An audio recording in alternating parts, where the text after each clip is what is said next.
I've just been reading a story and thinking, how would I go about writing my own? Well, the first thing you need is a plan. So let's look at writing one of those together. First things first though, superhero spag. Welcome back to Superhero Spag. Round 4 this time, some more challenging questions coming up. Starting off with positional language now. Batman flew something. Remember to call out your answers to me. I'm not giving you the options anymore. What positional language sentences did you get? I got Batman flew over the buildings or Batman flew high above the city, but I'm sure there were others too. Right, I'm looking for brackets now in this sentence. Superman, Clark Kent, has superpowers and is 33 years old. Where would you put the brackets for the extra information in that question? So the brackets go around the Clark Kent because that's the extra information in this sentence. Superman's secret identity is Clark Kent. So you'd read it, Superman, Clark Kent, has superpowers and is 33 years old.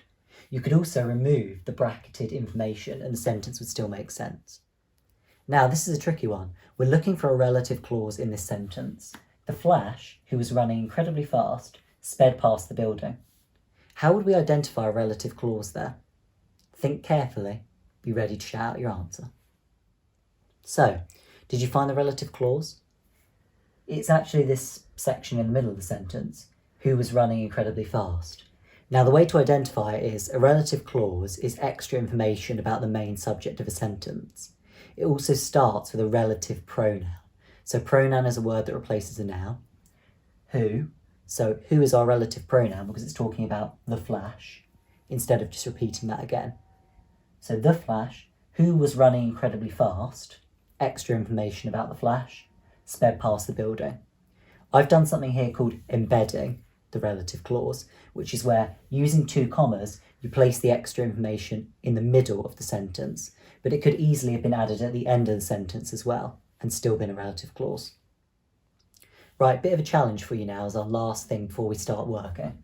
I want you to write 2 sentences to describe Iron Man flying through the sky using 3 adjectives, 2 verbs, and a fronted adverbial. Be ready to share your sentence. I will share mine in a moment. Right, so I've written, out of nowhere, Iron Man burst through the clouds. His metallic armour shone as its tough exterior protected him from the harsh winds. In red, I've highlighted my fronted adverbial, out of nowhere. It's giving a position, and it's also at the front of the sentence. The green words are verbs. Burst, describing how he came through the clouds, and protected is describing how his armour protects him from the harsh wind. The underlined words are adjectives, metallic, tough, and harsh. The metallic and tough are describing Iron Man's armour, and the harsh is describing the wind. So, well done for completing Superhero Spag. We're going to move on now to planning our own story. Come have a look. So in our lesson today, we're going to plan a story, thinking about the characters, setting, and the events that are going to take place in it. By the end of this session, you're going to have planned a great story.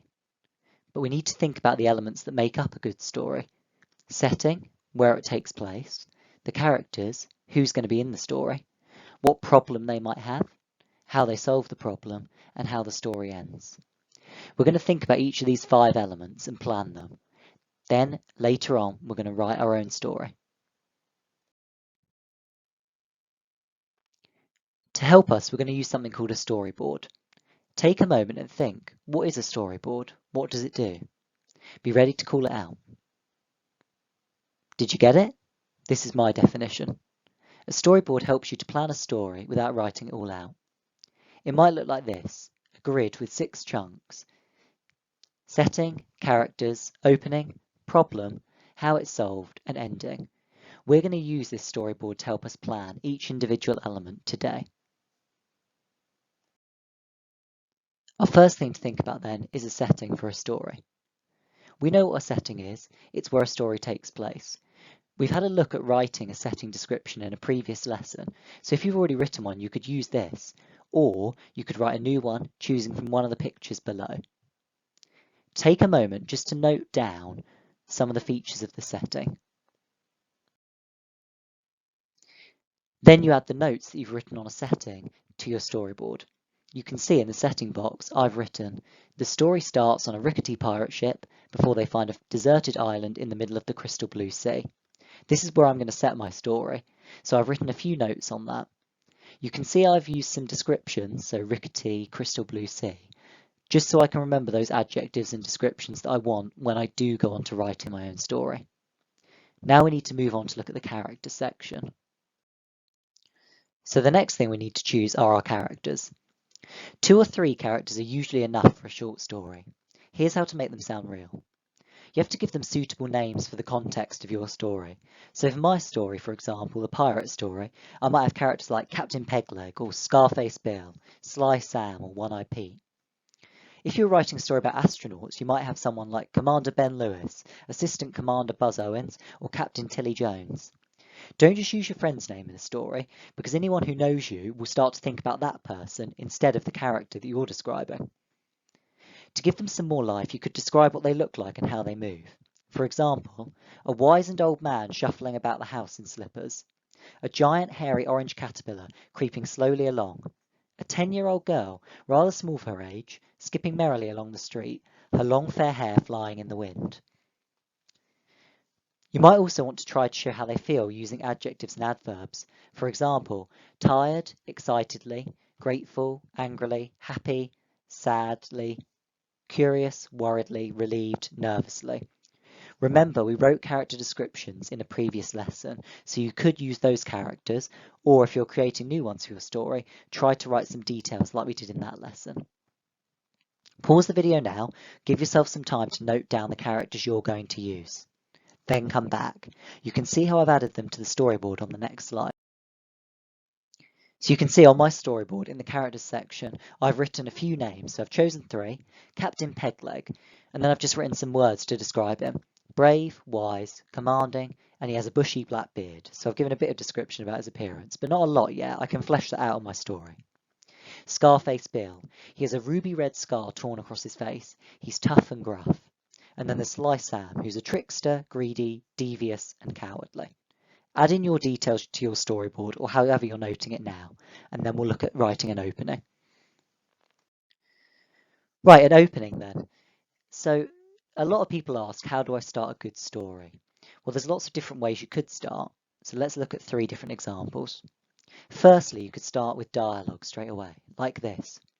Sharks, shouted the ship's lookout. Hundreds of them. They seem to be heading our way, cried the captain. It's quite dramatic because it takes you straight into the action. But that's also a second way you could start, with some action. Listen to this. An ear-splitting whistle made all the pirates leap to attention. At once they ran in different directions, bumping into one another, scrambling over untidy piles of rope and tarpaulin, sliding down rickety ladders, all trying to be the first in queue for lunch. See? Puts you straight in the action there. There's one final way you could start, and that's with a bit of description. Like our setting descriptions, listen to this, see what you think. The sea glistened like a sparkling silver mirror. Waves lapped gently at the sides of the Royal Fortune as she sailed silently along the cool, refreshing breeze, her Jolly Roger flag fluttering limply. Seagulls circled overhead, calling to each other. No one would guess what terrible adventure lay ahead for Captain Pegleg and his crew of daring pirates. See, there's 3 different ways you could start your story there, with dialogue, action, or description. Choose one of them, then let's have a look how to put them into our storyboard. You can see in my storyboard I've written down the opening I liked best. So I like the descriptive opening best, but you could choose either of the other 2. I chose the description because I like to set the scene first of all in my story. So I literally have written down the few sentences that I had describing the setting in a bit more detail. I could use this as the opening of my story, or I could improve it when I come to write it. It's just to give me an idea of how the story opens. Now the next thing to look at is the problem. This is going to be the crux of our story, the main part of our story, so it's got to be detailed. Let's have a look. So the next thing to include in a good story is a problem. An interesting story has several events. A strong, exciting plot has an unexpected event, or a crisis, or a problem, which needs to be sorted out by the end of the story.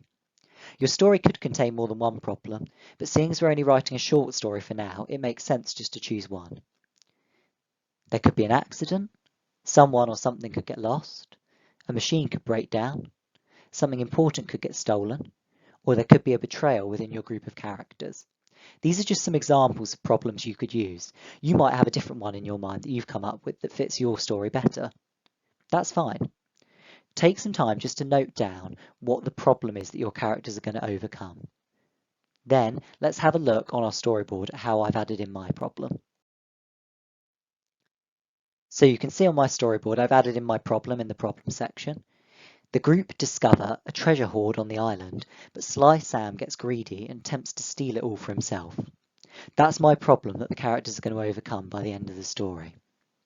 I've also now got to think about, though, how the problem is going to be solved. I've introduced a problem, so there must be a way to fix it within the story. Let's look at that next. So, how is the problem going to be solved? It's always best to plan out how the problem is solved, otherwise your plot may wrap up too quickly. Solving a problem in 1 or 2 sentences isn't very exciting for a reader, but we'll look at that in a later lesson. For now, all we need to do is write a brief explanation of how the problem is solved within the story. I've got some ideas for problem solutions below, but again, you may want to choose one based on your problem. So your group of characters work together to fix a broken machine. The traitor is captured or meets his doom in a way that fits your story. Or if a character is lost, devise a way they could be found. Perhaps they could light a small fire and the other characters see the smoke. Take some time if you need to think about how your problem is going to be solved. Then note it down into your storyboard or your plan, however you're planning, and let's have a look at mine. So within my storyboard, I've added something into the how it's solved section. I've written, as Sly Sam is so greedy, he fills his pockets with too much gold, weighing him down. The captain and Bill make it back to the ship before him, leaving Sam stranded with his treasure while they escape with some into the high seas. You can see I've only written down a quick, brief note of how it's going to be solved. Obviously, it will take a lot more detailed writing to explain all of that in our story, but this is just a plan for the moment, so we only need the bare bones facts for now. Now we're going to move on to perhaps the hardest bit to write, the ending. People always struggle with the ending, so let's have a look at how we can plan this out together. So the final sentence or ending sequence is as important as the opening sentences. It usually sums up the story's theme or message. These are some ideas I came up with for story endings. The first one is specific to mine. Sam looked at the gold coins in his hand. They might as well have been worthless now he was trapped on the lonely island. If only he hadn't been so selfish. The other things you could do are, you realise that taking part is more important than winning. It goes to show that crime doesn't pay, or they were richer than they could have ever dreamed, so they've achieved something. Choose an ending that fits with your story. Some of these are specific to mine, so a lot of this is about your independent work. Let's look at the storyboard next and see how I've added in my ending. So you can see on my storyboard, I've added in my ending section, just the top one that I chose, Sam looking at the gold coin in his hand and feeling lonely on the island. All you need to do is note down 1 or 2 sentences for that ending section, just so you've got it planned out. Then you can see I've got the setting, characters, opening, the problem, how it's solved, and the ending all planned out in a nice storyboard. I'd be in the perfect position to start writing a story now. So on to your task then. You're going to use the storyboard section, or you can draw it out however you like. It doesn't need to be in the same grid form that I did. You're going to plan your own story. You may have been doing this as we've gone along. That's fine. If you haven't, now's the time to plan your whole own story. Come back once you've done this. I've got one little last message for you before we finish today. In our next lesson, I want to look at how to write the full opening to our story. Following that, we'll look at how to write the problem and the solution, and then the ending section. So over the next 3 lessons, using your plan that you've written today, we should have our own short story written. I'm excited to see what you guys come up with and hear from you guys if you've got any problems with writing your story. Good luck. I hope you managed to plan your story and have got it all outlined ready, because in the next lesson I want to have a look at writing the full opening of our story. Join me then.